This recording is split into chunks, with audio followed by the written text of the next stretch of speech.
Shalom saudara-saudara yang terkasih dalam Kristus Yesus, yang adalah juru selamat kita, yang telah memberikan kepada umat manusia suatu firman hidup yang akan membawa setiap orang yang percaya menuju kehidupan yang kekal. Pada video kali ini kita akan membahas bagaimana pembagian pasal dan ayat dalam Alkitab.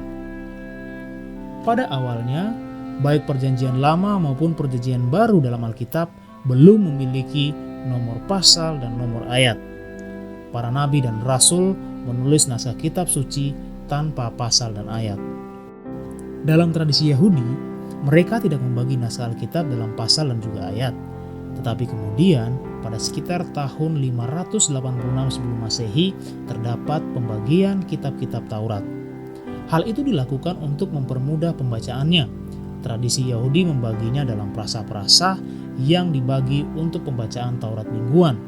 Kita bisa melihat dalam kitab Lukas pasal 4 ayatnya yang ke-18 dan 19. Ketika Yesus masuk ke dalam rumah ibadat, seorang pengurus rumah ibadat memberi Yesus sebuah gulungan kitab Nabi Yesaya.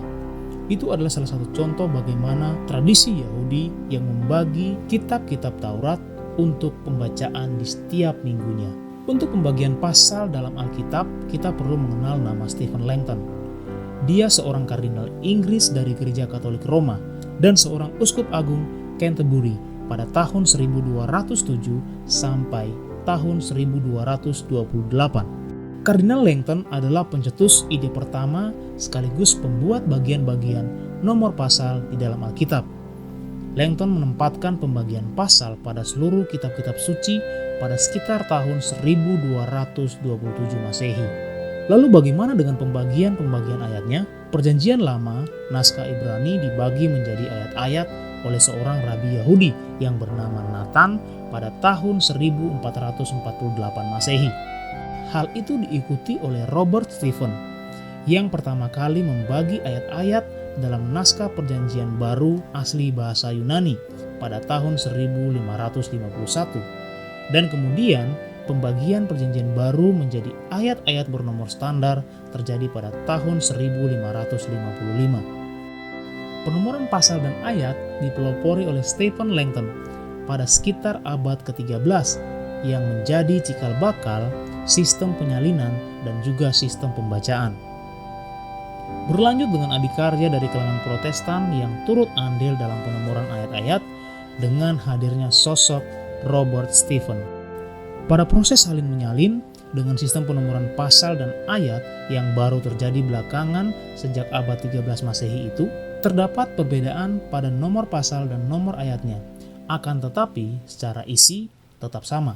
Baik itu kitab suci perjanjian lama yang dipegang oleh kalangan Kristen, Katolik maupun Protestan, maupun Tanakh yang dipegang oleh kalangan Yahudi.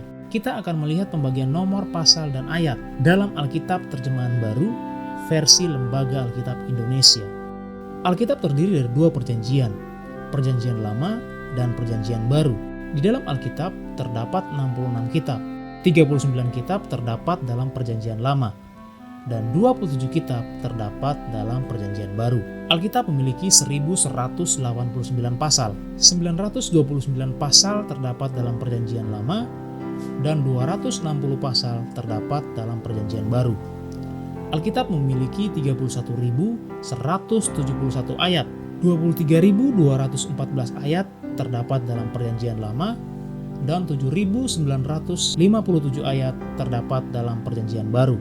Pasal yang terpanjang terdapat dalam kitab Mazmur pasal 119, dan pasal yang terpendek dalam Alkitab terdapat dalam kitab Mazmur juga di pasal yang ke-117. Ayat terpanjang dalam Alkitab ada di kitab Ester pasal 8 ayatnya yang ke-9 dan juga Yosua pasal 8 ayatnya yang ke-33. Melalui pembagian pasal dan ayat akan memudahkan kita membaca dan mempelajari firman Tuhan. Ini adalah salah satu rencana Tuhan yang sangat luar biasa kepada umatnya, agar firman Tuhan yang kita terima mudah dimengerti dan dipahami. Dalam kitab 2 Timotius pasal 3 ayat 16-17, firman Tuhan berbunyi demikian. Segala tulisan yang diilhamkan Allah memang bermanfaat untuk mengajar, untuk menyatakan kesalahan, untuk memperbaiki kelakuan dan untuk mendidik orang dalam kebenaran. Dengan demikian, tiap-tiap manusia kepunyaan Allah diperlengkapi untuk setiap perbuatan baik. Kiranya dengan kemudahan yang ada ini akan membuat kita semakin giat dalam membaca dan merenungkan firman Tuhan. Kiranya damai Kristus Yesus menyertai kita semua. Amin.